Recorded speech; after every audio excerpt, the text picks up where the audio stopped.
Hey there, I want to take a moment at the start of this to let you know that we have redesigned our Patreon campaign. Patreon is how this show and lots of others like it at Duckfeed.tv are made possible because, boy, they take a lot of time, and your money and your support helps an awful lot. Go to patreon.com/DuckFeed.tv in order to check out the reward tiers and the milestone goals. This show, once upon a time, was a milestone, and we met it last fall, and I'm very happy that we've been able to do it. And I hope you enjoy it as well. Once again, patreon.com/DuckFeedTV. Thank you.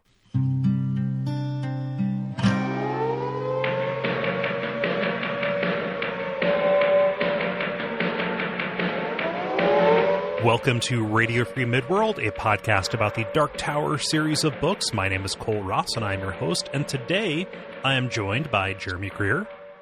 Hello. And by Paddy Smith.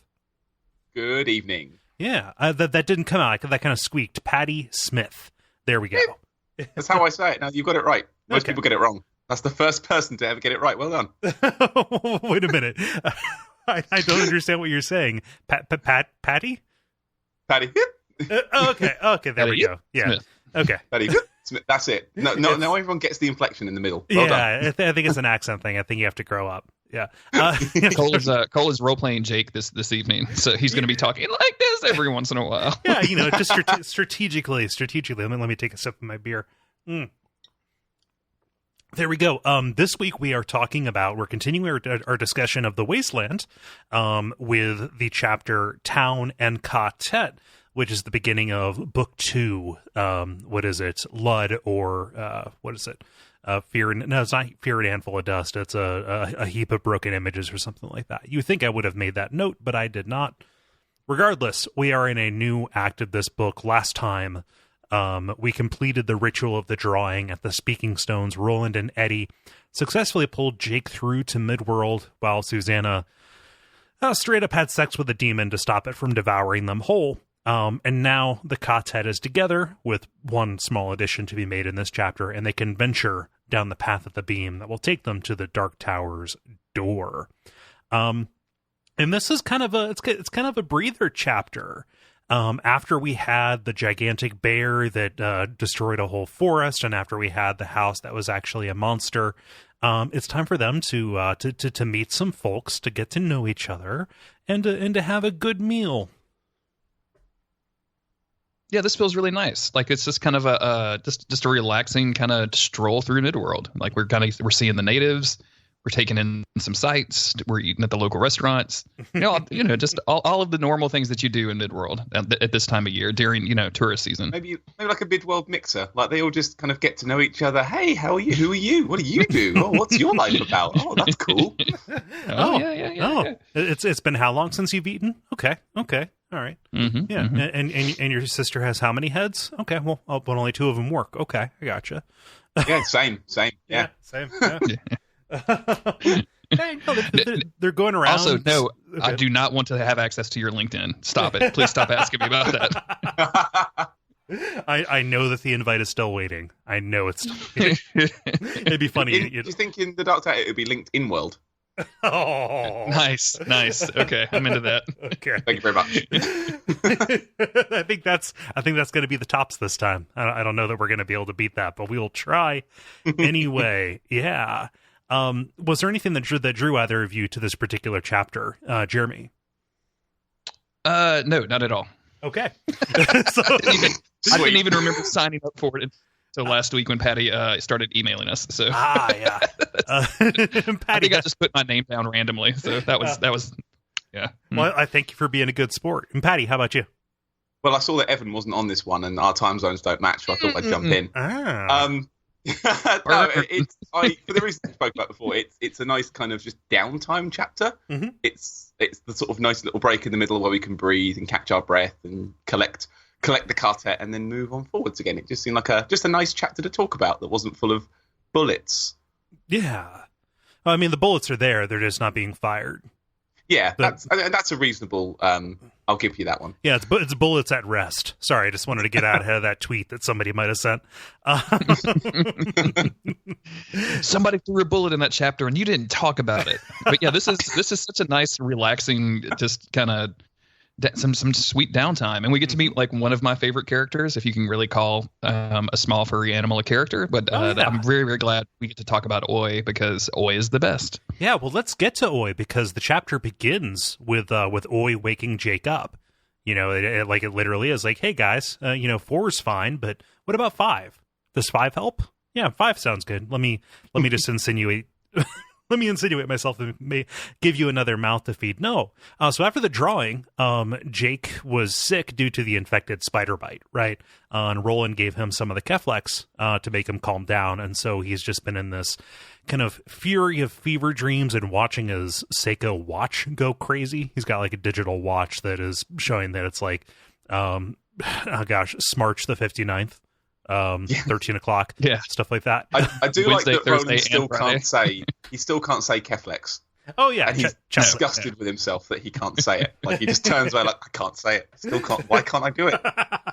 This is going to be really funny later when we find out that Roland speaks 5 different languages, and that he's like forgotten some languages, and it makes not being able to say stuff like aspirin and Keflex really, really funny to me. That he's just like, this is the line. This is his linguistic skills right here. Like this is it. To be fair, those other languages are from countries in his own world. He never expected to learn, the language of Zen or whatever it is. Well, true, but Roland, he is a competence elemental.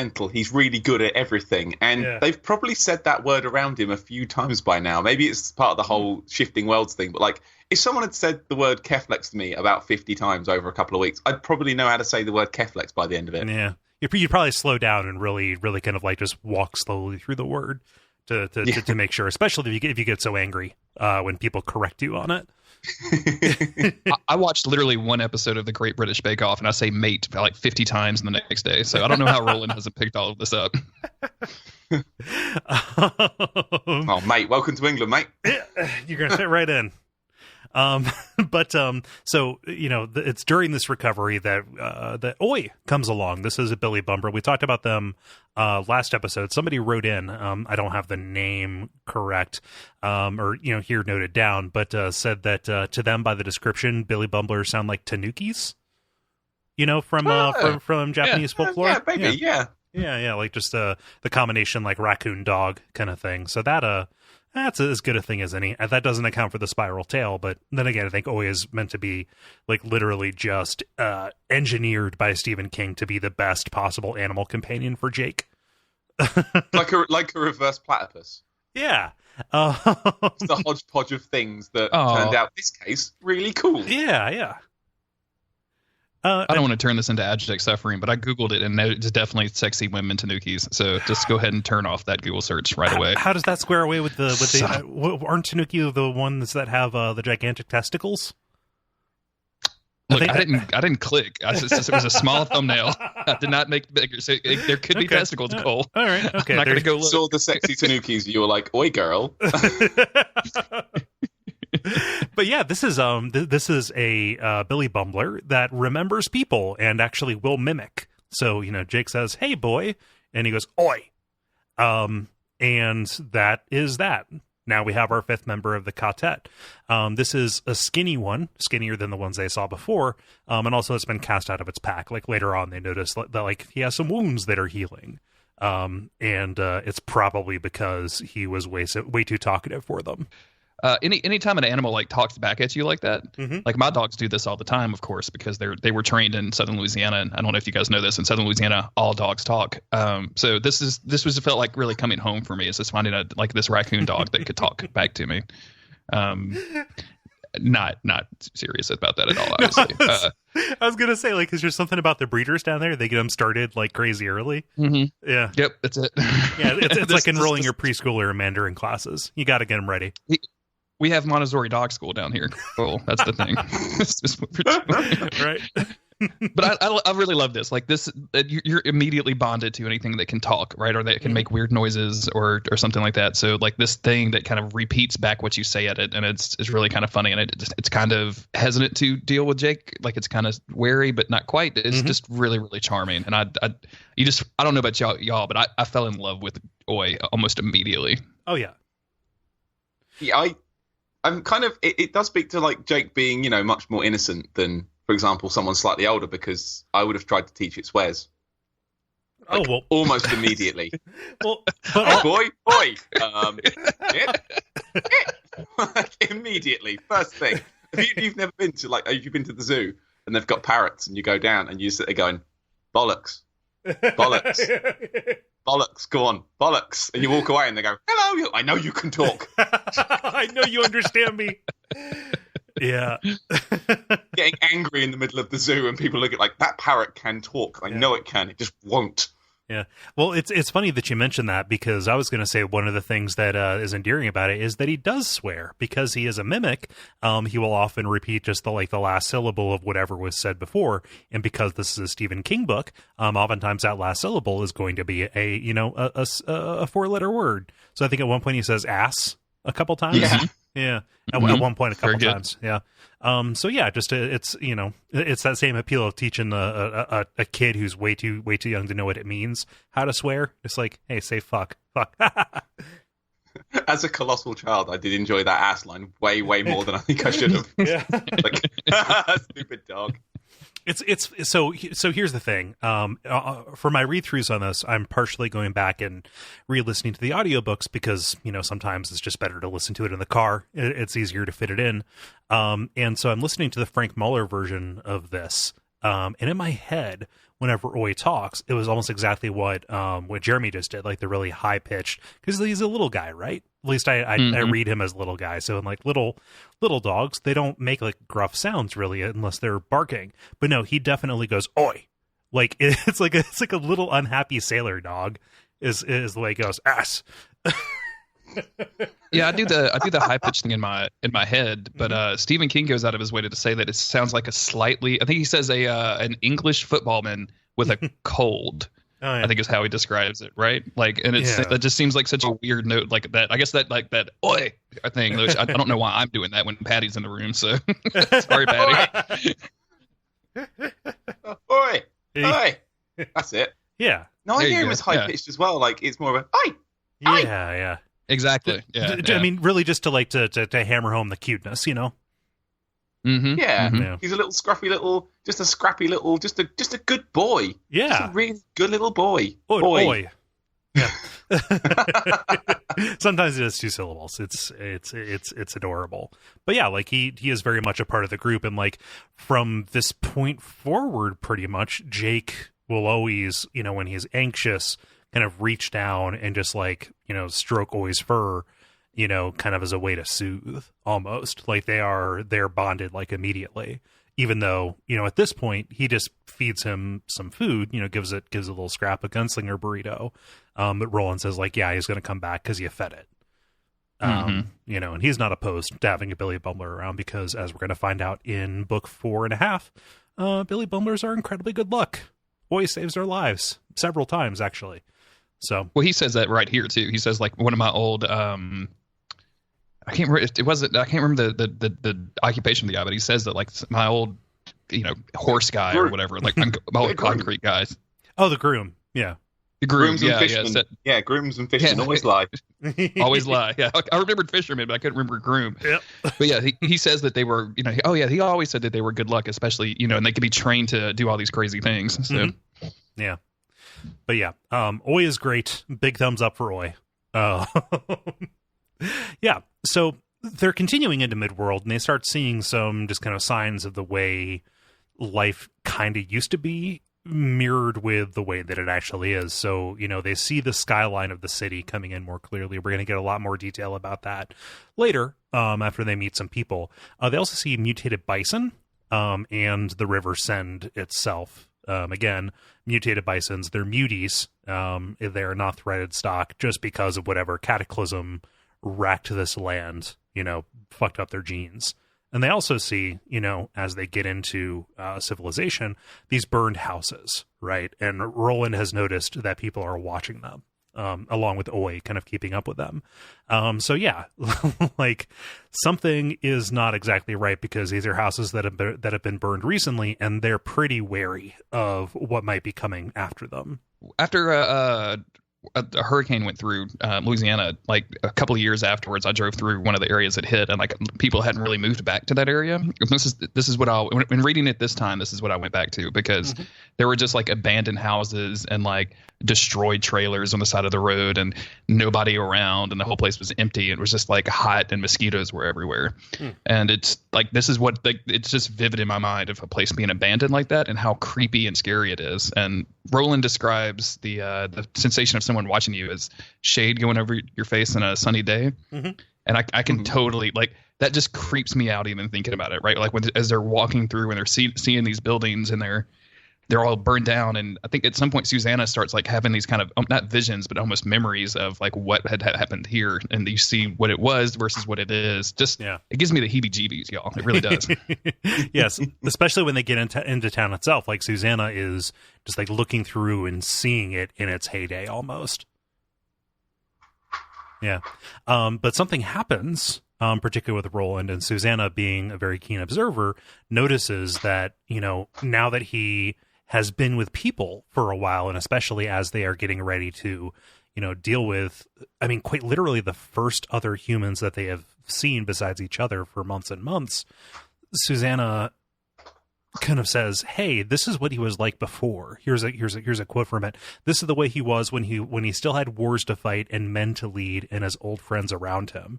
As they're like talking about the game plan and saying, "Hey, Jake, you know, get out your Luger. You guys watch over to this side." Like Roland is settling in as like this leader and this person who is trying to like cover all the angles as they prepare to meet new people. And like that is something that we're going to see out of this as Roland kind of goes from being this, you know, lone traveler that we have known pretty much for these first 2.5 books into kind of the diplomatic core of this party, right? The first half of this book really seems to feel like it's Roland coming into his own in a lot of ways. Yeah, like learning how to do this again. Go ahead, Patty. Yeah, no, same thing. Yeah, you sort of see him. I mean, to be fair, even up to like getting Jake through the door in the last part, you know, Roland's not exactly been quite himself for any of it. You know, he's had the bite on the hand, for instance. He's down a few fingers. He's been feverish. He's been broken, and for a large part of the last book, he was sort of having the weird double voice in his head, and he wasn't quite there. I think this is the first time we see him really sort of coming back to life almost. After his long wanderings, you know, and since he was last around lots of people, you know, we're seeing. Well, like Susanna says, this is how he used to be. You know, this is why the gunslingers were so respected, because this is how they carry themselves. They're leaders. They're kings of men, and where they walk, men tremble. There's a line a little bit later on where someone thinks, I think it's actually Susanna thinking about Roland again, and she says something that this is the way he was before the great waste, before the great desert made him turn inward and become strange, which just I love that so much. It's such a great line. Like, it's just one of those, like, you have nothing to do but look inward, and it just makes you fucking weird. Like, you can't talk to people anymore. You're gonna be one of those guys, right, that you see on the street, like, talking to nothing. Yeah, that's what Roland is doing. I get that way after a long weekend when I realize that I haven't left the house, and I think, oh God, no, the tendencies are back. Roland has been going for basically millennia at this point. Yeah, exactly. Yeah. He's that crazy guy that walks up to you in the middle of the road and he hands you a leaf with some meat inside and says, "Do you want a burrito?" And of course you take it. Of course you take it. You tend to eat and you go, mmm. If you don't have room in your life for a mystery burrito, I'm sorry that your heart is dead. Look, over there's some old bacon in a fire, and then run when he's distracted. That'll hold him for at least 3 poops. King.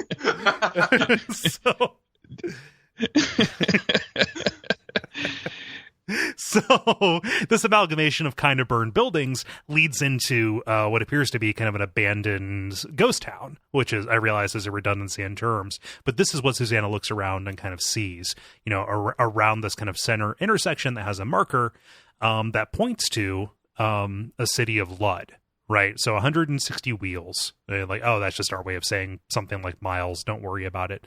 Our author decided we needed a new word for that. And something that I love about this is that, okay, so City of Lud, That's the city that we've been seeing. The king immediately turns around and has Eddie say, I don't know, it doesn't sound so great. Rhymes with crud. Okay, so like, yes, that is an incredibly Eddie thing to say. However, imagine recording this podcast without knowing it was called Lud, and us having a conversation about whether or not it is lewd. Oh, like if it had the umlaut on top of it, and we're trying to figure out if it is.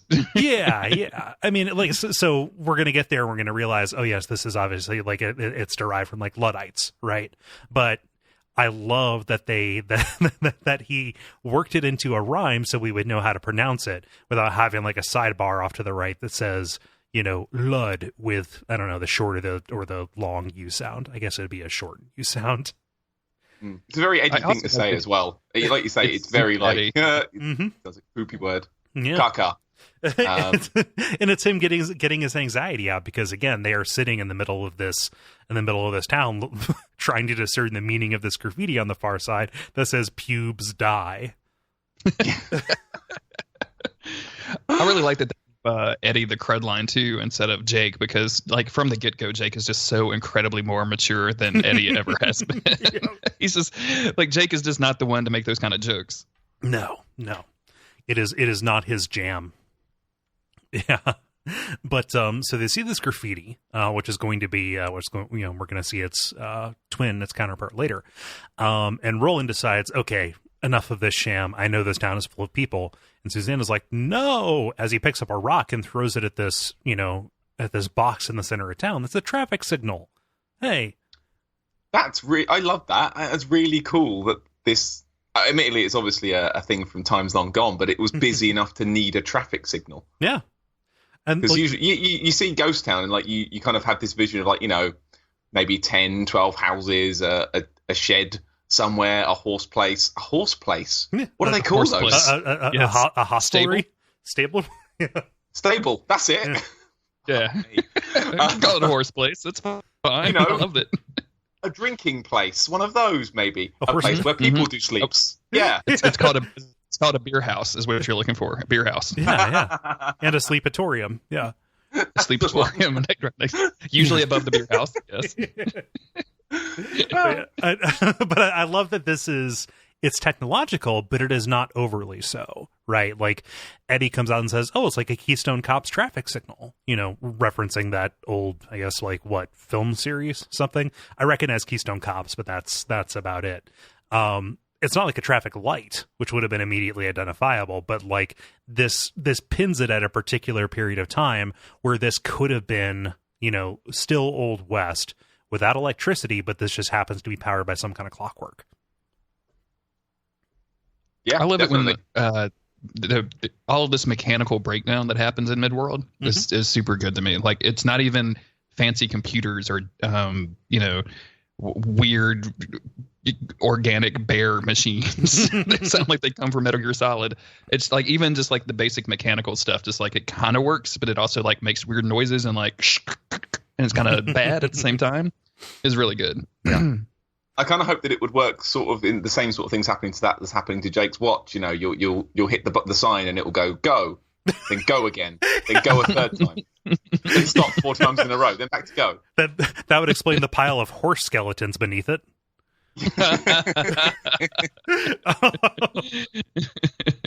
You mean an equine graveyard? Yeah. So the sound causes everybody to come out, and like this is a town of people who know how to hide, but they are not on their guard at all. In fact, in their opening, kind of salvo, the first people who come out, there's a woman whose eyes are gone. But yeah, like out comes a man with a huge sombrero. This is Sai, not to be confused with SAI. Thank you, Sai. This is just SI. Very confusing. And then a woman, like I said, whose eyes have kind of been burned out with a brand, and her name is Mercy. And like immediately, this entire town goes apeshit because Roland greets them on the high speech, and they see the gun, and they realize, hey, here's a gunslinger. Not everything is terrible. They see these people as hope. We'll find more about this later, but they have so many people come past and try to ruin their town, and these are the first people that probably haven't in centuries, well, not centuries, but decades and decades, long years. Mm-hmm. And it's just nice to see just how happy they all are almost immediately. Yeah. Well, their leader comes out. So they are led by somebody who's named Aunt Talitha.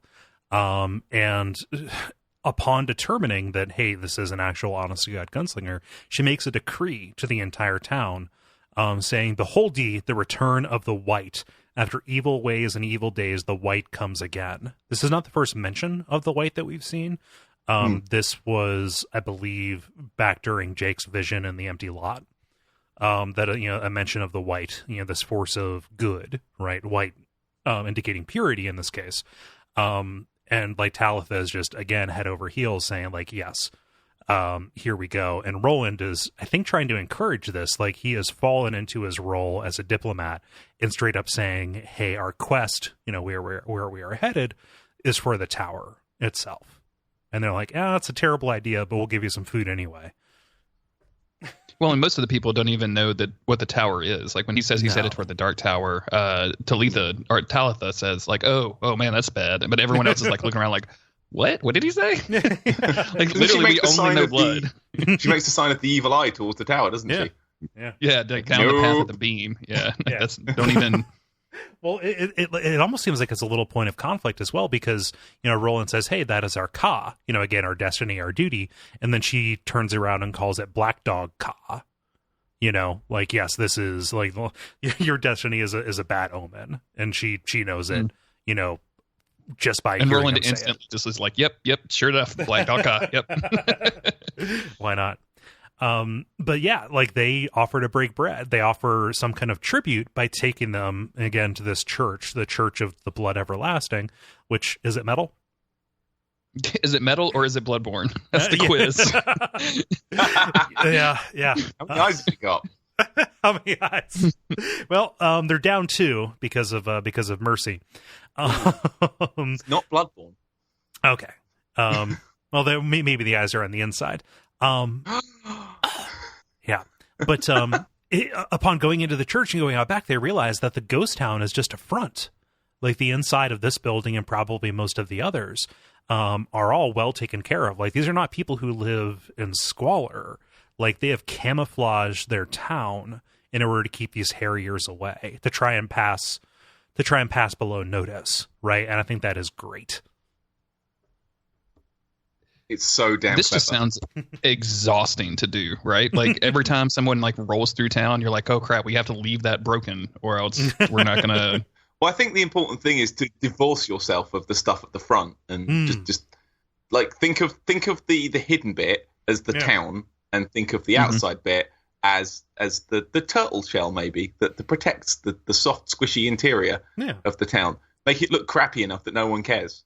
It's a variation on what happens at the end of Blazing Saddles, by which I mean the song and dance number. Okay. I don't really remember Blazing Saddles that well, but I was like, isn't that pretty racist? I mean, was it the time they said the N-word 5 times? I like Blazing Saddles a lot. It's really subversive. You couldn't make it. Yeah, I do too. It's just been a long time since I've seen that movie. Yeah. But as they're going in, they see another piece of graffiti, "Death to Grays." So all of a sudden, we're getting a sense of what this is. No Bango Skank yet, but death to pubes and death to grays, and we're going to find out what that is over this, let's say, Tolkien-esque dinner that they have. Yeah, I'd say that. Yeah. Like, what would happen if Tolkien and what's his name, Brian Jacques, collaborated to come up with a meal scene? That's kind of what we have here. Like, this is basically their first appearance at Rivendell. Yeah, but I mean, the people there are really old. I mean, like the elves, they're really old. They don't have the benefit of being elves, but they are very old. But yeah, at least there was no lemon cakes. That's what always frustrates me about the over description of food in fantasy stories. Is this constant liver cakes and was it eel pie in the Game of Thrones books? It's like lampreys or something. I think. Lamprey pie. Yeah. It was something. Sounds gross. Yeah, they're the snakes of the sea, and they have no business existing in my world. Lampreys, literally the creatures in the science books that we would open up and like show to people to gross them out. Oh, well. Well, let's go see if anybody's drawn some porn about them. Hey, oh, Google, no. what's up? Did you literally just type in lamprey porn, Jeremy? No, I just he didn't lamprey. need to. It's his homepage. Yep. That's it. I don't know. Oh my God, this is horrible. Why am I looking at this? Oh my God, these are awful. Awful, Yeah. awful. I'm Terrible. so sorry. I'm so sorry. Their mouths are Gotta stop horrifying Googling things little... we talk about. Yeah. I don't understand why you do that to yourself. Someone on the internet enjoys it, don't they? So, Yeah. Well, takes all kinds. But yeah, they've got the spread in front of them. They've got some graph. And this is the first time that I actually made a note of what graph is, because we hear about that a lot in the next book. Graph is apple beer, and that sounds delicious to me. like almost cider. Yeah, almost. Not quite. Yeah. It sort of sounds like it's sort of sweet, almost like a scrumpy, maybe. Yeah, like a Radler or something like that. Mm-hmm. Yeah, I'd be down with that. Mm-hmm. But they share some details. Jake says, "Oh, I'm from far, far away. Like that's why my clothes are weird." But the important thing here is to talk about Lud, which rhymes with crud, and the grays and the pubes. And here we get a good deal of exposition out of the way, so that when we get into Lud itself, we're able to, actually get some action, action across. But this is all historical context that basically just amounts to, hey, you remember the game Fallout? Well, that's in this book now.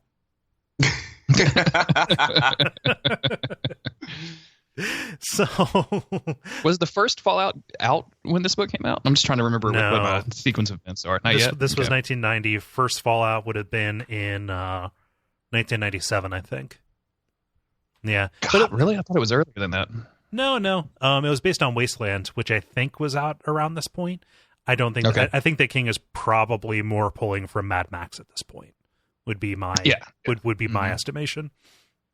But so this is all kind of preceded by talking about Lord Perth, who is this mythical figure from around these parts. I think even Roland knows of it a little bit. Somebody who found an amazing mechanical flying bird and crashed. We're going to find out more about Lord Perth later on because that is fucking weird. But it is supposed that one of the descendants of Lord Perth is leading one of these factions that is kind of running this, this city. So what happened a long time ago, some kind of civil war broke up the civilization of Lud. Okay. And they make a point, like in the book, of saying, yes, Roland has heard a version of this story several times, countless times, and even lived through it. And try not to extrapolate that to today. Please, listener, reader, John Farson does not exist. We assure ourselves. But this civil war kind of settled along these two lines. These younger artisans, the city dwellers, who ended up being called the pubes because they are younger, and these older outlaws who have been kind of forced from the city, eventually becoming the grays. Doesn't matter now, like the pubes and grays, because they're all old, because there is no youth in this world anymore. But the grays had, made this last offensive and mounted up, all of their forces and pushed in, breaking the pube hold of the city. And as Antalitha says, since then, the war has guttered like a chimney fire. So centuries ago, probably, this huge conflict, in the shell of this city of the old ones, and it never really stopped. It's just been constant fighting ever since. Did you find yourself picking sides already? Because I'm already on the side of the pubes in this conversation. Because as someone who works in a shop, and it's like, oh, the shopkeepers and owners of the land were like, no, you don't get to come and take my stuff. Yeah. Harriers, even though you have a cool name. We're going to call you Greys. That's not as cool. Yeah. I just like the idea of just like traders and townspeople coming together and just be like, no, we live here. Yeah. It's my castle. Yeah, I definitely have more sympathy for the pubes because I'm also a soft boy. I would not have been a raider or a laborer. we all like to think we would have been, but we all know that we'd have been a pube. Right. Jeremy, how about you? I would have been the shittiest pube imaginable. I would have been trying to take all of their stuff. Like, I'm just, I mean, like, being honest, like, I've got no skills, right? Like, there's no computers anymore, so, like, I can't do that. Nobody wants to buy water meters because there's no water meters and probably no water, so I can't, like, do my full-time job. So, yeah, I'm just going to take somebody else's stuff. Yeah. Patty, give me your stuff. I want it. Wait, you would have been a pube or a gray? You would have been on the gray side. Grays. I'm sorry. Yeah, I meant to say gray. Yeah. Sorry. I mean, invasion is your whole thing, right? Isn't it? I mean, it is. Yeah. If you want to really track back to what makes me. Do you remember that chapter of that book they wrote about people who invade other people? I mean, you won't let me forget. So no, it's my favorite burn. What's this? I'm sorry. In the You Died book, the Dark Souls book written by Kes McDonald and Jason Killingsworth, the chapter about asshole Dark Souls invaders is about Jeremy. Yep. Yep, that's and another guy. I just want to say it's not just about me. There's a whole other asshole in that chapter. So yeah. Oh, that was now I remember. Yeah, I had forgotten about that. What's that? I remember Jeremy more though. Because you know him. Well, that's true. Yeah. So, like, what do you guys think of this story? Like, on your first read through of this, did that like cause all of your hope for this to to dissolve? Like what's your first estimation of like this conflict, Patty? I mean the way the world has been so far, I didn't have any hope that Lud would be a bright shining beacon of a place. I knew it would be a shithole, like from word one. And I just like the exposition of how it got to be a shithole, because like I know it's going to be terrible. Something awful is going to happen there. It's going to be full of horrible people. If there even are any people left, if it's not just mutants, they're going to be awful people. They're going to hate each other. There's constant fighting, I reckon. And I kind of guessed like the rough how it would end up while they're on the way, because this is Midworld. Everything's moved on. Nothing is good here. Everything is bad. But yeah, no, seeing like the fight and how they described like how they got the names, the Greys and the Pubes, I thought that was quite clever.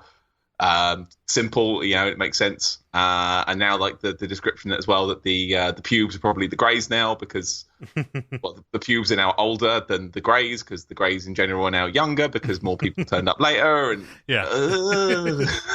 the sides don't matter, the names don't matter, everything's shit. Yeah, everything sucks. Yeah. Plus, I have depression. Thank you, Jeremy. How about you? What's your reckoning of this? I had zero hope for this, right? So because the okay. So number one, let me say this: the first time you read this, up until this book, we don't really have a whole lot of history in Roland's world. Like he said a couple of things, and like we've heard like this story of court or whatever, right? Like we know that, but we don't really have a history of the land that we're in. So any morsel of that, I was just gobbling up on my first read through. Reading it now, especially because Eddie is constantly saying like, "Oh man, maybe there's something over there," and even Jake at one point is like, "Ooh, maybe there's something over there." I was like, okay, that's a possibility, but when they met the nice old people and they got all fed and had a bunch of palaver, I was like, oh yeah, it's going to be terrible times up in that city. They already had their break. Yeah. There's no way we're going to have 2 rest chapters in a row. Like Stephen King's not going to buck that trend. Nope. So, especially with the weird god drums and all of that stuff happening at the same time. Like there was a small piece of hope in me when we until we met all of these nice people. So yeah. Yeah. So there's some more kind of like grim warning about this, right? Because they say like, hey, Jake, like we practically wanted to keep Jake ourselves because there's literally no youth. There's no hope for the future. Like there's nobody to carry on for us. So you best kind of keep a lock on that, on that sweet boy, because they're going to take him and basically try to reprogram him is what they say, that like they will forcibly recruit him if they get the chance. And there's also and they'll just straight up kill. That's what I like. It's like you're worthless to nobody. So they're just going to execute your ass. Yeah, they'll straight up kill Roland. Yeah, it's like, and then Eddie's like, wait a minute, what about me? Because they talk about Susanna. Like this is really bad. Like the implications on this are real grim. Yeah, it sounds like the people that are left in Lud are horrible feral monster beings who use people like currency. Yeah. Mm-hmm. That prison. Jeez. Yeah, it's not great. It's not a good spot. And they listen to like ZZ Top, so trash people as far as I'm concerned. ZZ Top's fine. There's nothing wrong ZZ with Top is Jeremy. Wait, well, what'd you say, Jeremy? Jeremy, I said ZZ Top was trash, but I don't Top. actually believe it. I'm just riling you two up. ZZ Top was literally my first rock concert ever. Okay, Oh, nice. How was that? It was really good. The band Jackal opened for him. I don't know if you know Jackal. Jackal used to bring chainsaws out on stage and cut wood, which was pretty hilarious. But yeah, ZZ Top was great. I've got a whole story about that concert because the guy, my stepdad that took me, and his buddy that took me looked like ZZ Top. Oh, yeah? So, because one was tall and skinny with the beard and the ponytail, and one was short and fat with the beard and the ponytail. Uh-huh. And so a woman thought that they were ZZ Top, and they pretended to be ZZ Top and got her to lift up her shirt, and they pretended to sign her breast, which made 13-year-old Jeremy say, "I'm going to grow a beard immediately." So, yeah, I'm all about ZZ Top's not trash. I'm gonna chase this ZZ Top steez as far as it goes.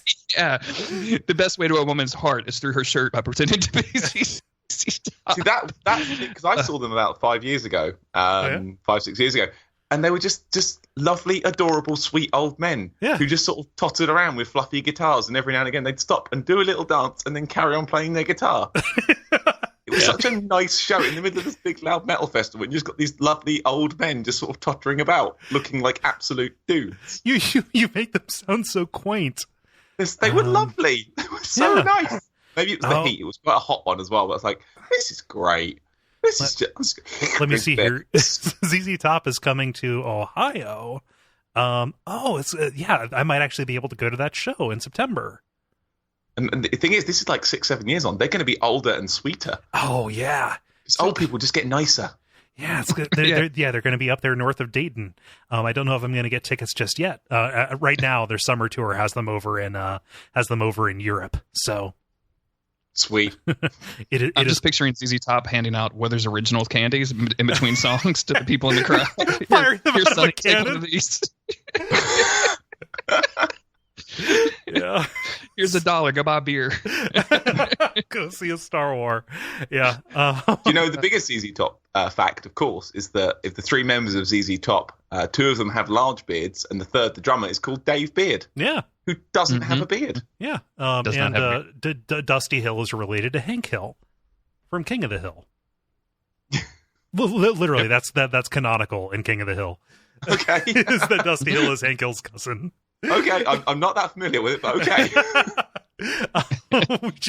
We should probably keep moving. And this has been Sharp Dressed Man Podcast. Yep. I've been your host. Yeah. But at some point, Jake asks about the trains. Like he says, "Hey, tell me about what Charlie the Choo Choo or Blaine or something like that." No, he says Blaine. He just up and says it. Blaine the Mono, straight out. Yeah. And like they're like, "Oh, how do you know about Blaine?" And they surmise that yes, it is. He's a monorail. And yeah, like there were the arguing about this, whether there is one or two. They spend so much time talking about about what direction the train should have run, just to set up that, like, yes, you're looking for Blaine, but there are two trains that did run, and yes, they go faster than the speed of sound.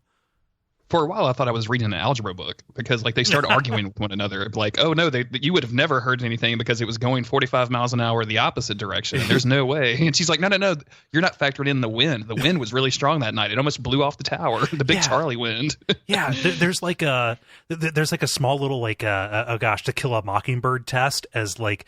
What's her name? Mercy. She says, "Oh, I heard it. I heard the boom going in the other direction."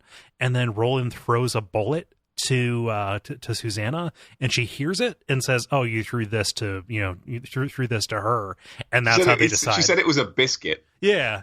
What was that? Biscuit? Yeah. Close enough. Like literally, they say close enough. Like whatever.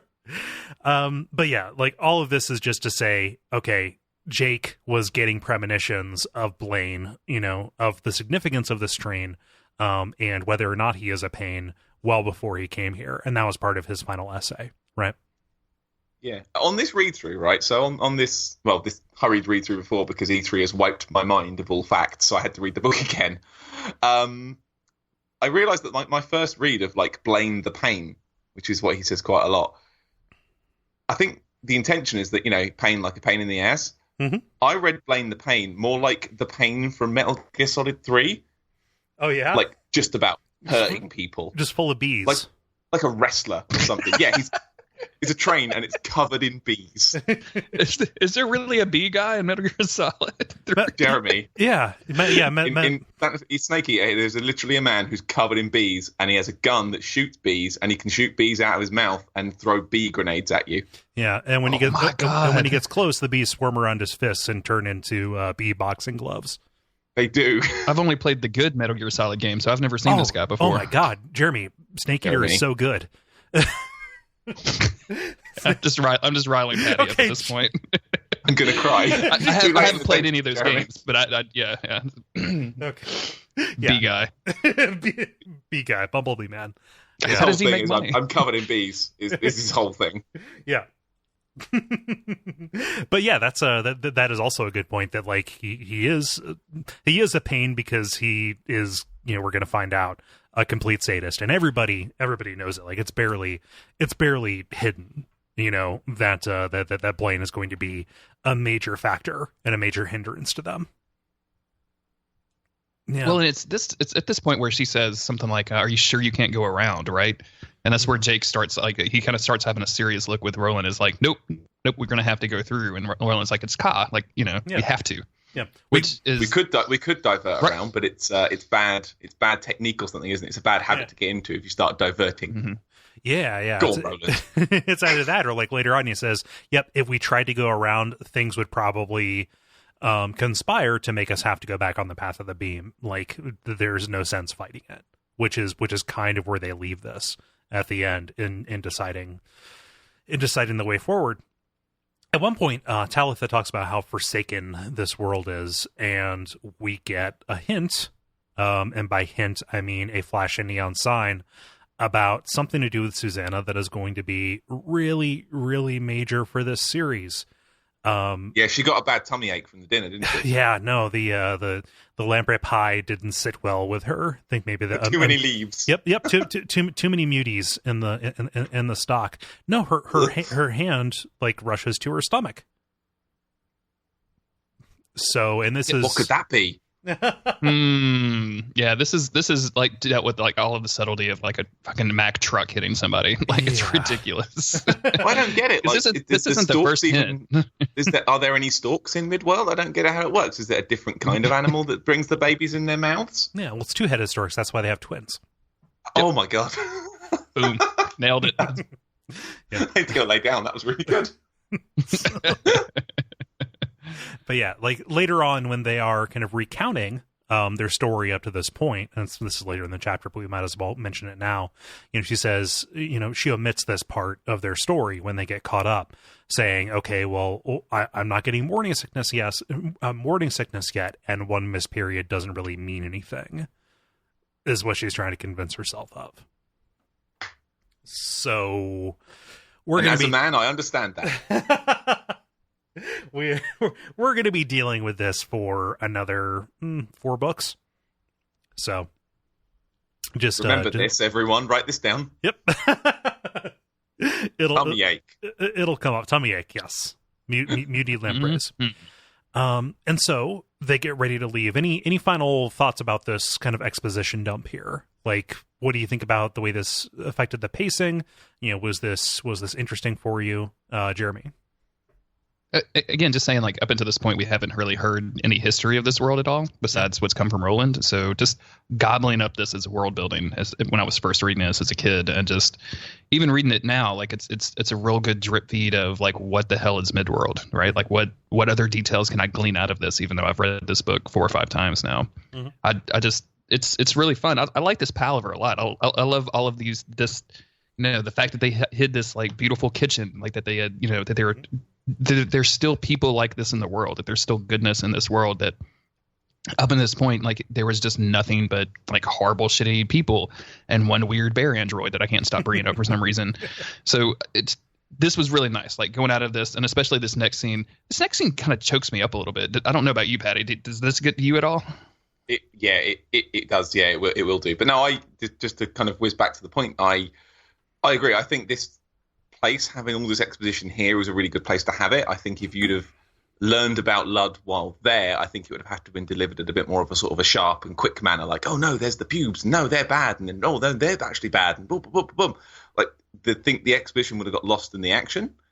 Whereas here, because they've slowed it down in this chapter, and because you've got this just wonderful sort of community of old people that are, you know, still sort of know the ways of old almost, and just this nicely, just wholesome people. Mm-hmm. I think if it had just been a dry dump of just Roland telling them stuff, that would have been boring. But I think the fact that it was wrapped around these sort of old people that have still got this spark, you know, they've not given up yet. There's still life there. Yeah. They're still playing sharp dressed men in Ohio, right? There's yeah. they've reached peak old person sweetness. Mm-hmm. Yeah. I'm normally just like constitutionally opposed to exposition. And I think what saves this, and you know, by this point I'm invested. I'm very curious about this world, as has already been covered. But like a lot of the information that they're giving, provides context and builds anticipation for what we're going to see. You know, it builds up this conflict that we're going to get to. But there's still mystery there because like this info is about 26 years out of date. That's the last time any of them were there. And like, we're skipping over a lot of flavor and a lot of, you know, small detail about the way these people interact because they're kind of piecing together this history from their own kind of recollections and from, you know, just the commonly accepted legend. Like, who knows how accurate any of this is, or if that's still the case, you know, if things have gotten worse or better. You know, taking this back to the first read through, who knows how reliable any of this is? So, like, that's what saves this from being incredibly rote to me. Yeah, I think you're right. The fact that the old people kind of take turns telling the story and kind of pass each other over and correct each other. You know, it's not, this information might not be particularly reliable. Mm-hmm. You've got the twins as well who are kind of telling the story smoothly one after the other. Let's just hang out here for a second. Bill and Till. Bill and Till. They go on an excellent adventure with each other. They've taken the Double Dragon naming convention of Jimmy and Bimmy, haven't they? Yeah. Yep. Mm-hmm. Mm-hmm. Poor Good Till. old Bimmy. I had to fight. I had to fight every single time over who got to play Bimmy. Were you fighting for or fighting against? You know, I think that the heart of that joke is the ambiguity. Okay, fine, that's fine. I don't want to ruin your joke. So I'll back off. My jape craft. Yeah. You know, Jimmy and Bimmy do show up again in Double Dragon Neon, that sort of dripping 80s version that came out a few years ago. Oh, yeah. As horrific kind of genetic freaks that you have to fight. It's like, it's Bimmy and Jimmy! Oh, man. So the scene that choked me up as well, so all of us, is this departure. You know, this kind of inverse Shane that happens a little bit. Which is, you know, they decide like, hey, we've got to get up the road, and they ask like, hey, will you come back if you can? And Roland says, oh, well, if we can. Again, leaving it diplomatically. And Talitha, you know, sends him with blessing. You know, they say their goodbyes, and she's about ready to, you know, kneel to Roland, and he says, no, I kneel to you. You know, you're the din of this place. You're the ruler. And she gives him her cross necklace, you know, made of silver, probably had it all of her life, and says, hey, when you get to the tower, please place this at the foot of it and speak my name. Genuine chills, right? Like that's like this woman that's over 100 years old, who has spent her entire life watching her world go to shit. Mm-hmm. It sees this last one beacon of hope come through of someone that could just infinitesimal chance of actually fixing it, but still has a chance of fixing it, and then gives him her talisman, like, not to make a just really obvious Stephen King reference, but gives her gives him her talisman and asks him to do this thing to speak her name, to sing her name at the tower. That's just like, at the end of all of things, someone's going to say my name is just I would imagine such a hugely important thing to this woman. Yeah. And to entrust Roland to do that, Man, like like literally giving me shivers. I'm not even lying. Like even right now talking about it's giving me like goosebumps. Yeah. Patty? Yep, I literally can add nothing on that. That's exactly the same. I'm reading that with a lump in my throat. Yeah, like this is where her story ends, but she can provide her blessing and whatever protection and whatever bolstering that talisman will provide, saying, hey, to this, the last kind of light that I thought, the last light that came out of a quarter of the world that I thought had gone completely dark, let's make this happen. Yeah, it is very powerful, and it speaks to kind of how important it is that the first real civilization that the Ka-Tet encounters is as hospitable and is as, I don't know, supportive seems like a weirdly hollow word for it, but like is a reminder of the old, calling for and waiting for a return of the white. This is momentous, It gives them something to fight for, right? Yeah. Like this, all of a sudden there's stakes involved, because previous to this, like this world was pretty much empty except for the lobstrosities and the weird cyborg bear. That's 3 times. I'm going to get to 5 before the end of the episode. Like that's literally the only things that we've seen so far. So seeing these people, these incredibly nice and these incredibly simple people living this life and just trying to continue living their life, like not trying to interfere, not trying to do anything, just trying to literally just keep on living without interference with the outside world, gives them a little bit of gives the Ka-Tet a little bit of stakes. Yeah. Like all of a sudden they have something that I think it makes it real for the Earth people, right? Like Roland already kind of probably had this internalized, but the people from our Earth or our where or however that you want to say it, from our level of the tower. From our level of the tower, I don't think they had really established this in their minds yet. I think that's really going to seal this for the next scene that we're about to get to. Like like we had a party and we sat down and we had dinner in Riverdale and now we've all got a quest. Like, right? Yep. Yeah. It puts context to this, right? Because Jake doesn't want to leave. Like he says, why do we have to leave so quickly? Just why not one more day? Why couldn't we even just spend the night? And Eddie puts it in perspective, and he hates it because he realizes he's talking like Roland, basically saying, if we stayed, we would have made life better for probably 20 people for a couple of days. Whereas, who knows, when we go forward, if we succeed, we can save tens of thousands of people, even more, on top of that. But if they stayed the night, well, guess what? They wake up in the morning and they realize, well, we need to rebuild this, or we need to hunt for more food, or we need to replace what we ate, or, there would be one more thing and one more thing. Helping on the small stuff would stop them from going forward and helping with the bigger stuff. And I realize in the way that I'm describing this, it makes it sound like an Ayn Rand kind of thing. You cannot be altruistic because it gets in the way of you being a great enough man, et cetera, et cetera. But no, like I think that he makes a very good point, because they are, in a lot of ways, just too good and would have gotten bogged down with it. I like the finish up at the end when I can't remember who it is that says it. That says, leaving today, it never would have been any easier to leave than today. Harder maybe, but never easier. Right. So the longer they stay there, the more attached they'll get to the people, and the less they want to move on. You spend a few weeks around these wonderful old people. It's like, we'll go soon. We'll hang out a bit more with these wonderful, just lovely old people made of Werther's originals. Yeah, these Werther's originals columns. Yeah.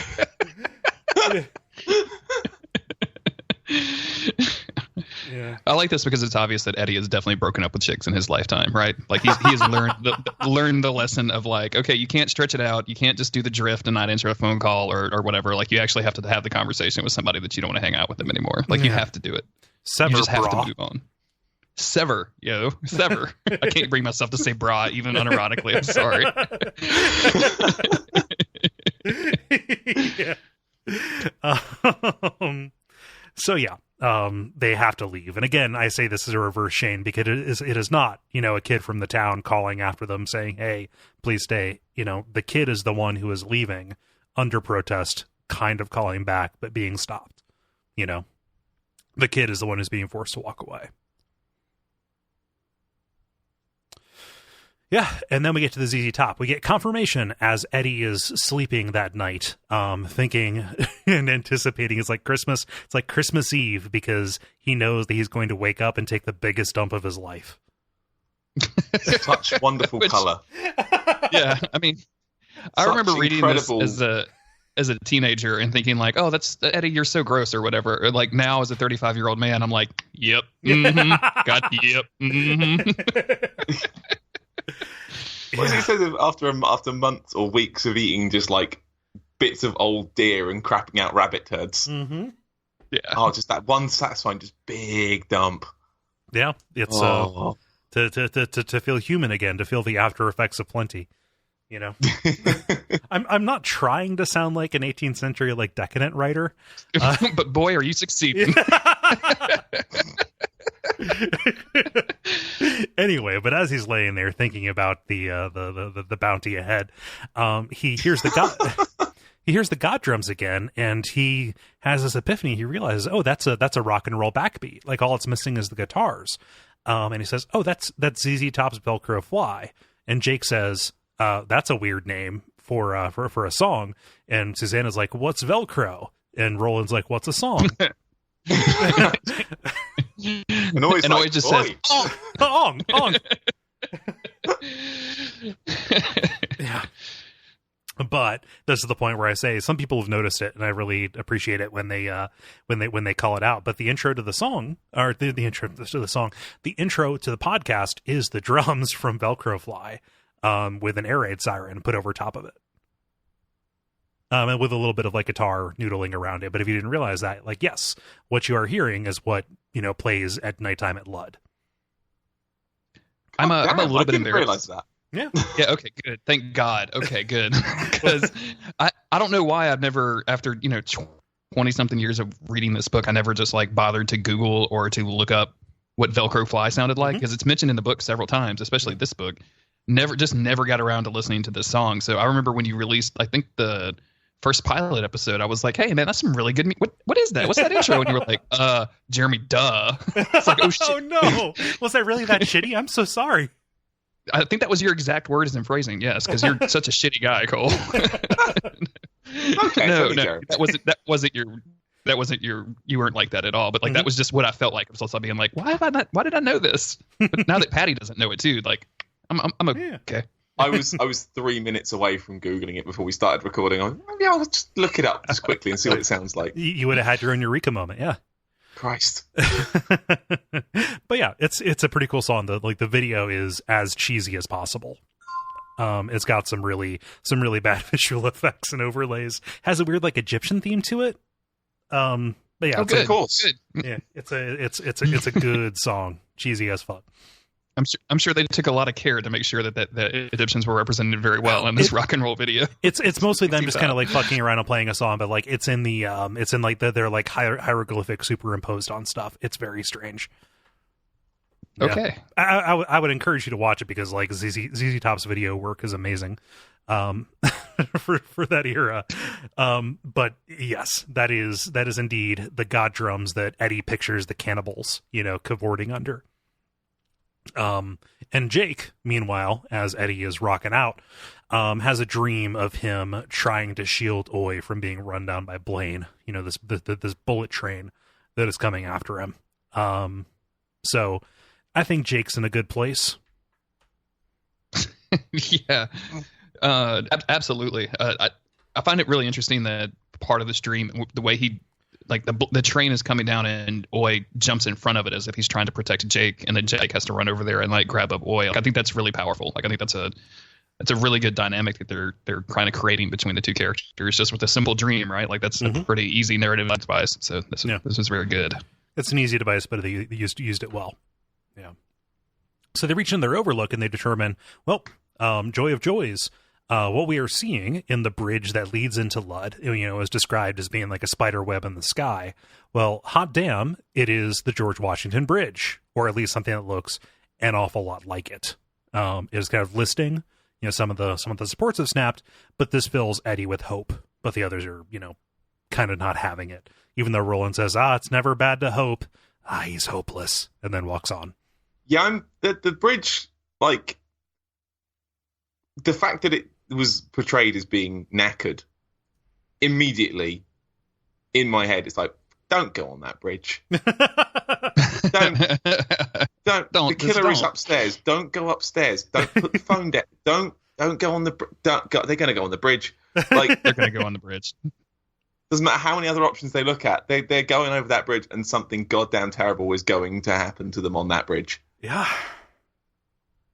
No, it's not going to be good. We're gonna get to that next chapter, but again, we're getting this sense that Lud is, if not New York itself, a city that is New York's twin, right? Again, we are in this kind of situation where they're calling up Icarus. We're hearing ZZ Top's song. At one point, Roland says, "Well, there are doors. Who's to say that other doors haven't brought this stuff in before?" But like on my first read through, I was still very much of the opinion that like what we were seeing was actually like remnants of America, like it was post the Stand kind of stuff, multiple millennia on. I don't think that's the case. I can anymore. Definitely see that. Yeah.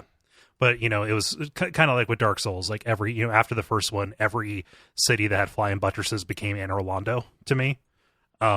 Even on that instinct didn't just start with Dark Souls. It was here where I was like, okay, I was actually echoing Jake's concern. Like, wait a minute, why would New York City be in Kansas? Or why would it be in Missouri? It's like something that he says out of nowhere. Yeah. So, and I like this moment too, because he says, why would this be in Missouri, which is from his dream? And Eddie's like, excuse me? And he says, I meant Midworld. I'm sorry. And he's like, how the hell did you know it was Midworld? I'm like, what do you know? Which, I mean, it's just a really good moment because it makes the reader realize, because the reader knows everything, obviously, because we're reading all of the stuff as it happens. But it even took me back a little bit on this most recent read, that these characters haven't actually had this conversation yet, right? Like they haven't like shared all of their stories together. So there's a moment very early on in this chapter where Jake says he wouldn't consider them his friends yet because he calls them in his head his traveling companions. And it was a moment to realize like he doesn't actually know any of these people. Like he knows Roland a little bit, and Roland killed him in about 5 minutes. So like he just knows that he has to do this thing. So like they're not like super good friends just yet. And just that one moment of like, how do you know it's Midworld was just really, really solid for me. Yeah. Totally. So this conversation that you're alluding to is one that they haven't had because Roland has wanted to create room for Jake to heal, right? He was just pulled traumatically into this world, this horrible birthing process again. And whenever they started to compare notes, Roland would just kind of like subtly move them away from it. But now, now that they have a full stomach, it is time for them to get caught up. And so we sit down for this sharing of history, for this kind of sharing of Kef, right? Which is Roland's word for water, this psychic melding as they share their stories up to this point and also learn a little bit about what it means to be Ka-Tet. So Roland says, hey, you probably noticed that you can hear each other's thoughts. And like, wait a minute, no. What?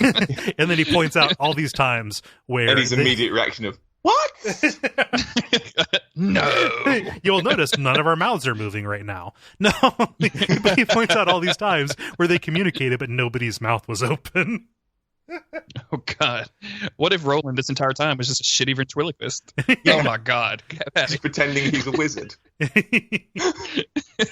Oh, no. And something weird about this that not a whole lot is done with is that Roland is only a partial member of this Ka-Tet because he is not from their world. Oi may or may not be a part of the Ka-Tet because, again, he is not human, but he is from Midworld.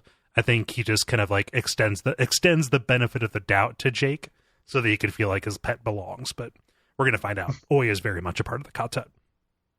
Oh, sure. Yeah. I think just to nip back a bit, I really enjoyed Roland telling them of all the times that he shouted things at them with his mind. Yep. Remember that time I told you that guy with that sex demon? And that time, Eddie, I told you to shoot, and he went, "You screamed out at me." No, he didn't.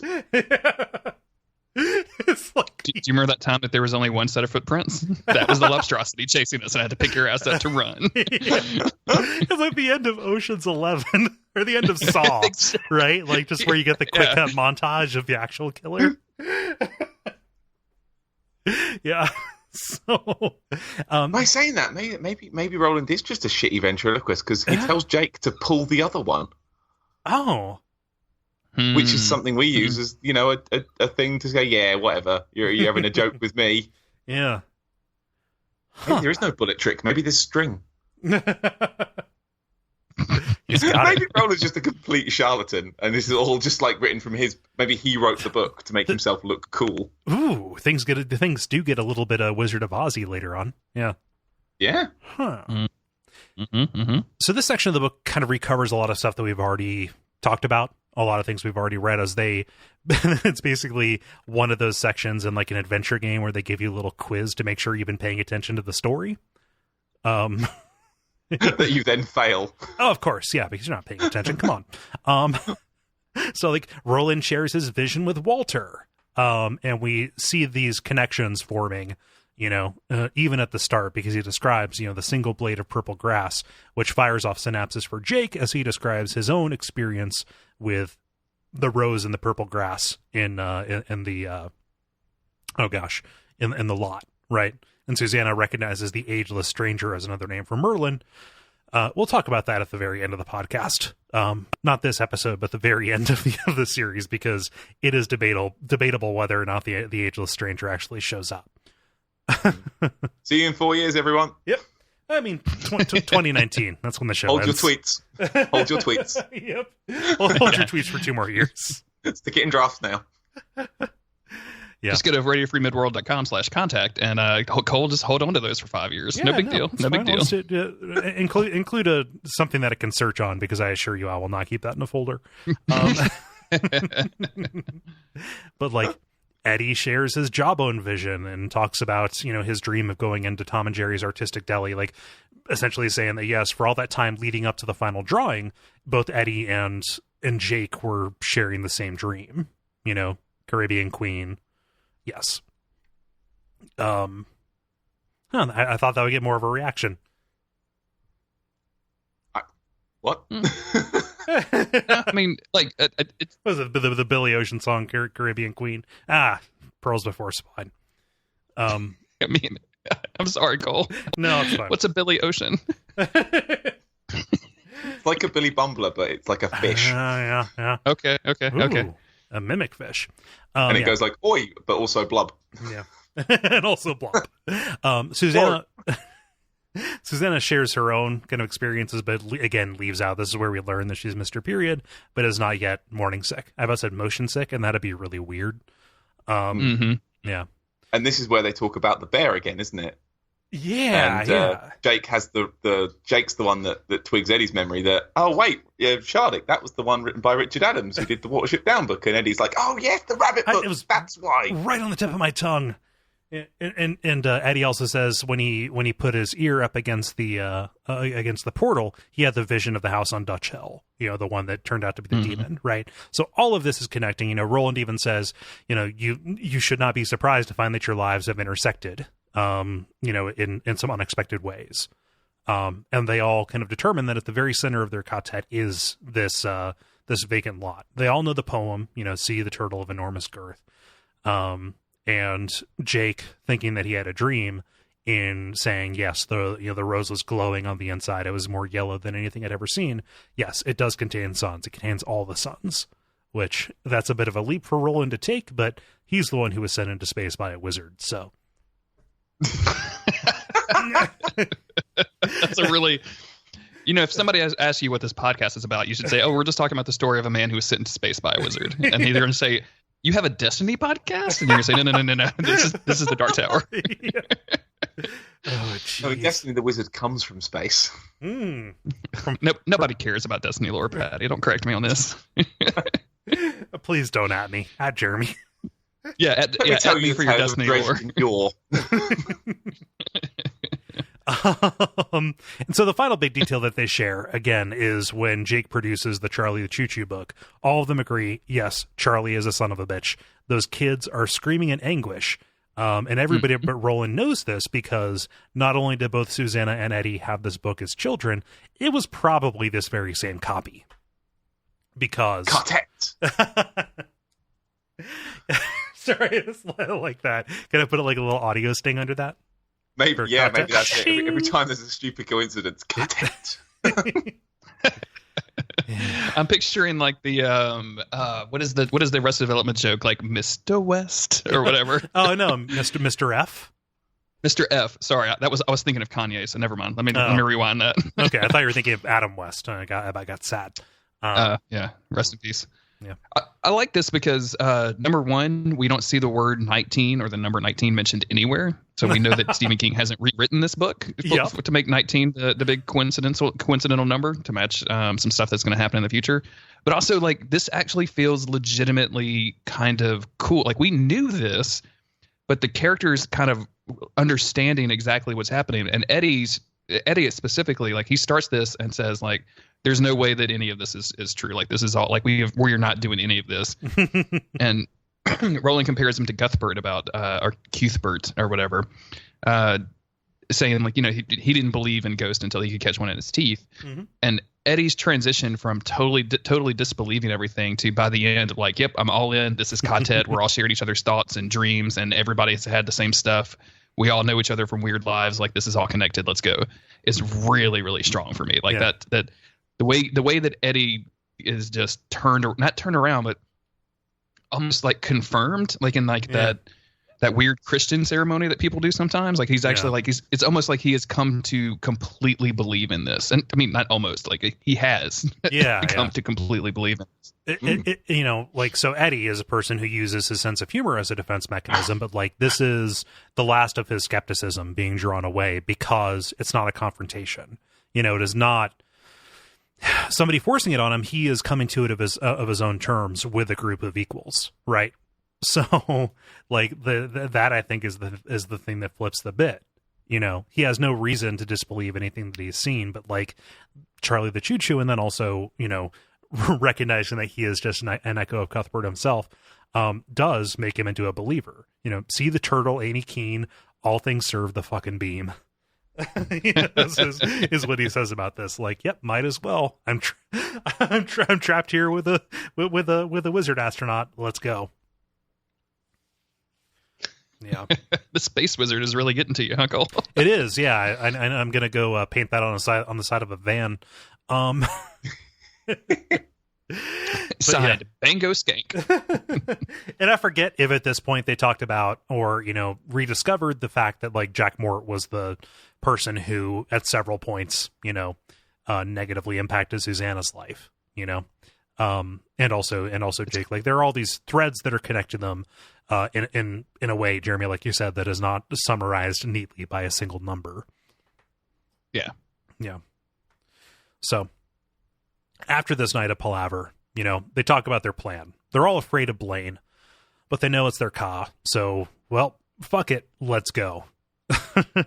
And there's kind of this heartwarming scene that follows up on what you were talking about, Jeremy, with Eddie's conversion, because Roland is out doing his own thinking, and Eddie manages to like sneak up on him, for the second time in this book, right? Because Roland is so absorbed in thought. And there's this kind of heart to heart that happens where Eddie says like, hey, you don't have to keep like dragging us. Like, by being this person who's kind of like dragging us or pushing us along or acting as our shepherd, you're shut off.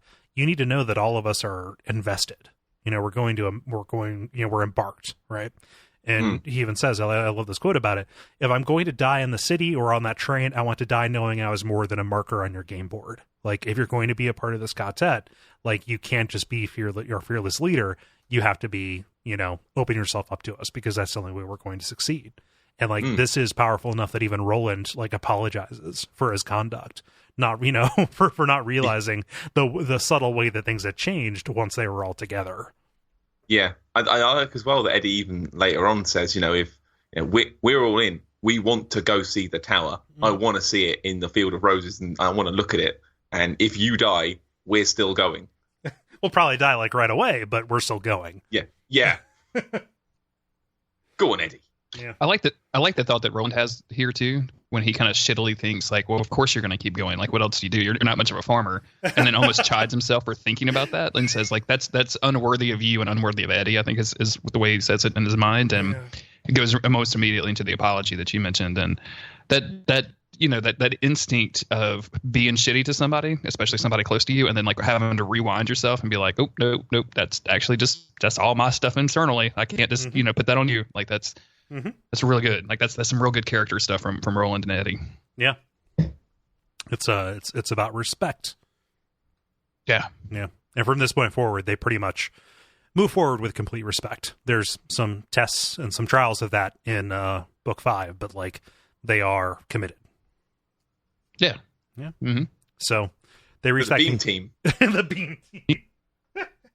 The beam team. I thought that was good. So they reach their conclusion. They decide to call it a night, and we get this little foreboding as we are getting ready to go into a chapter that is probably more action packed than the first two that we covered, or at least the bear chapter and the door chapter, where Roland recalls saying, okay, he's called Blaine in this world, but in Jake's weird world of prophecy, he's called Charlie. This is a bad thing because in the high speech, what was once the lingua franca of this world, and what I think in naturally, char, out of Charlie, means death. So he's more worried about this than he is letting on to the others.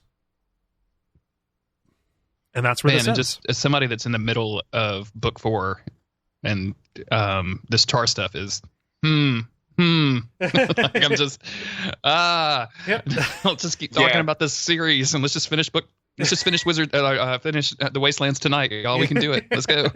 No, in my reread, this is hit a lot harder than it did the first time I read as well. Like, yeah. This is a like the word char is, just as pedestrian as it sounds, is very important in this series. So yeah, we saw a little bit of that in the revised version of book 1, but it's not really going to land home. Exactly. I keep forgetting about I know, right? I forgot that they added that in. Roland has a lot of reason to be very wary of that particular pair of phonemes. Yeah, it's not great. Although if we extrapolate back, Deathmander. Okay, yeah, everybody's favorite Pokemon, Fire and Dark type Deathmander. Yeah, I read a creepypasta about that. Is it metal? Yeah, it is. Oh gosh, shit. Paddy, that was great. Thank you. And that's the end of that chapter. Before we get to our final summaries, I want to give a small programming note because who knows when people tune away. So next time, we're covering Bridge and City, but I'm breaking that into 2 in a way that we haven't done so far in this book. We're stopping right at section 24. So at the moment when Roland and Oy decide to go into the sewers to try and track down Jake. Like, go ahead and read it all, everybody. It's just so dense and so long that it's impossible for us to talk about it in one go. So if you are stopping when we stop, understand that is where the breaking point is going to happen. So final thoughts about this, Paddy?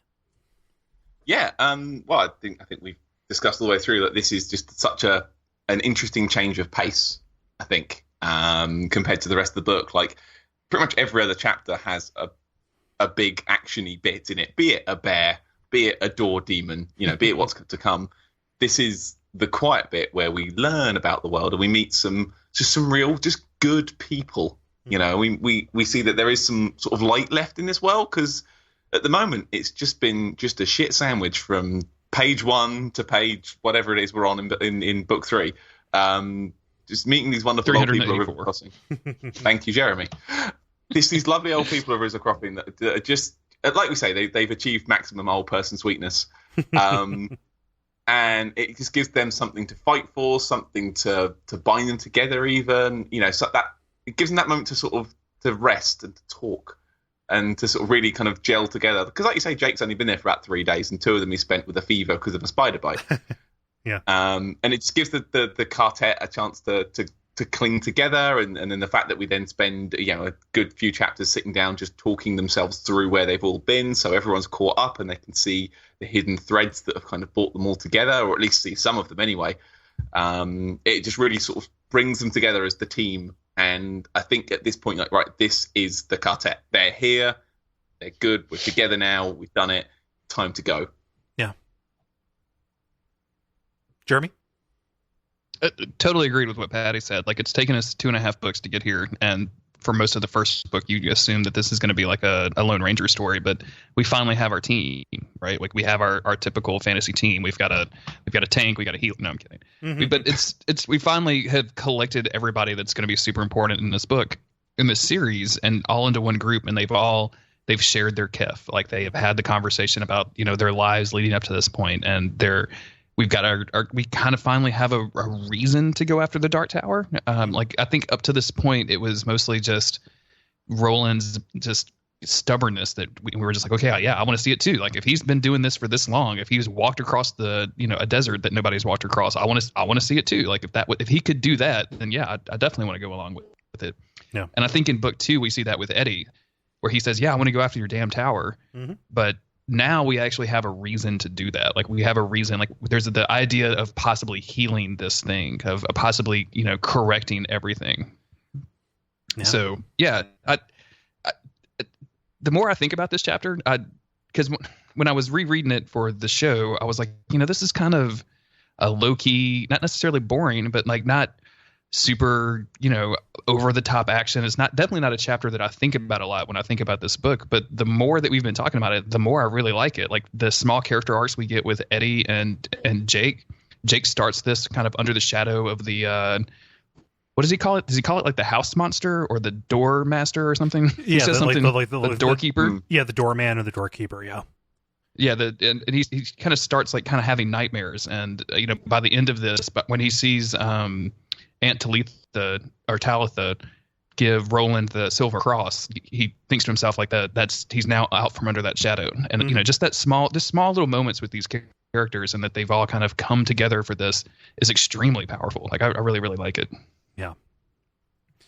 No, I think you guys have both summed it up very well. I think for me, it is always great. Like these are action books, right? In a lot of ways, and most of the ways that they have been tested have been in conflict, have been, in dealing with things that have been a threat to them, bodily, right?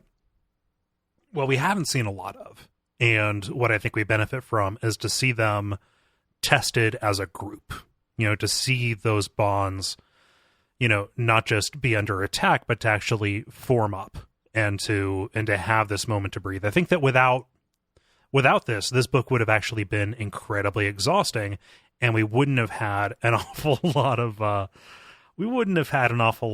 context for why these people should care about each other or even care about the world around them. So, like, this is a necessary breather, much like the breather that was implied at the beginning of this book, when they were training up before they got Jake, before they fought Shardik, all of that.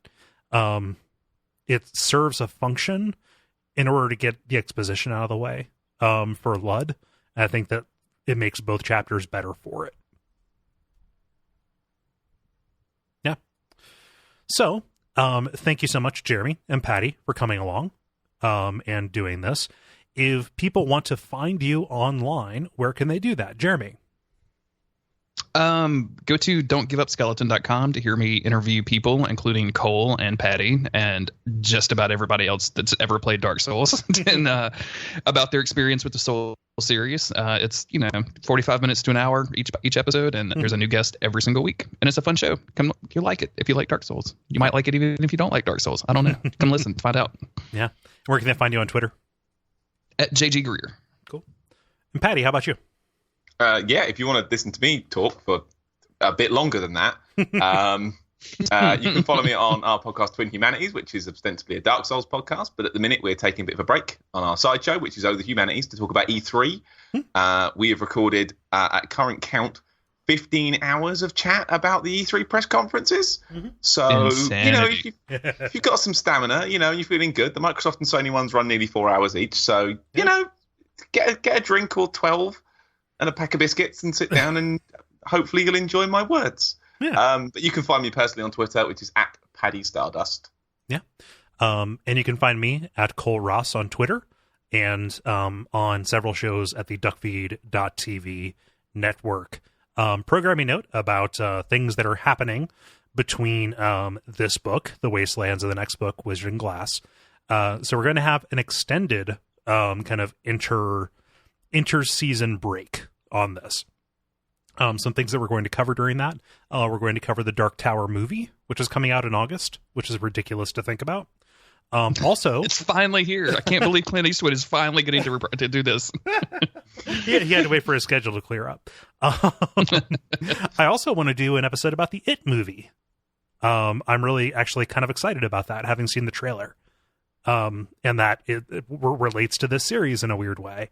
In addition to that, I also want to talk about The Mist and about The Stand, because those both have a bearing on the next mainline book in the series. So, all in all, that's several episodes, mimicking the long gap between... I'm just doing this to torture people at this point, mimicking the long gap between The Wastelands and Wizard and Glass. But I think all of that, like, there's nothing in there that I'm, like, bummed out to be talking about. So, just so you know, that's what's coming up. We're about halfway through The Wastelands at this point, and it's all good. But for this show, please tell your friends if they are curious about the Dark Tower because of the new, of the movie coming out. Say, hey, there are these books and there are these people who talk about these books. That helps us out a great deal. And otherwise, go over to duckfeed.tv/Patreon, or patreon.com/duckfeedtv. Both will work. And take a look at the new reward structure. You can get episodes of this show a whole week early starting in July, which is cool and exciting. Yeah. Does that mean we have to record them a week earlier? I've got it worked out. It's all in the schedule. God damn it. No, it's says the man who recorded 15 hours worth of podcasts since E3. Come on. Now I have to read slightly What else you got faster. to do with your life? Well, no, you have to read slightly faster for one for one episode. And then we're on the old schedule where it'll be, once every 2 weeks. Don't worry, it's fine. But thank you everybody for listening. We'll be back in 2 weeks with the first part of Bridge and City. Again, the first 23 sections of that. It sounds more daunting than it actually is. And until then, long days and pleasant nights.